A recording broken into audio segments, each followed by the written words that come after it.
নমস্কার, আমরা Naogaon new colony girls high স্কুলে ক্লাস 8 এর ছাত্রীরা।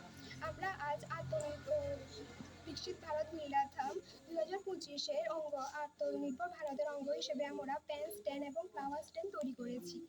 এই ফ্লাওয়ার স্ট্যান্ডে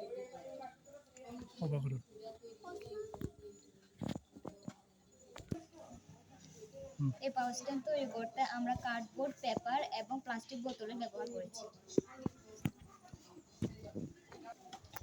ফ্লাওয়ার স্ট্যান্ড তৈরি করতে এই ফ্লাওয়ার স্ট্যান্ড তৈরি করতে আমরা কালারিং পেপার এবং হোয়াইট পেপার ব্যবহার করেছি। এই জিনিসপত্রগুলি তৈরি করার মাধ্যমে আমরা আত্মনির্ভর হতে পারি। আমরা প্রত্যেকটি ভারতবাসীকে এবং ভারতকে আত্মনির্ভর করার জন্য এই ছোট্ট উদ্যোগ নিয়েছি। আমরা যাতে আমাদের প্রত্যেকটি ভারতবাসী যাতে এই জিনিসপত্রগুলি তৈরি করে প্রত্যেকটি মানুষ যাতে আত্মনির্ভর হতে পারে, আমরা তার জন্য আহ্বান করছি।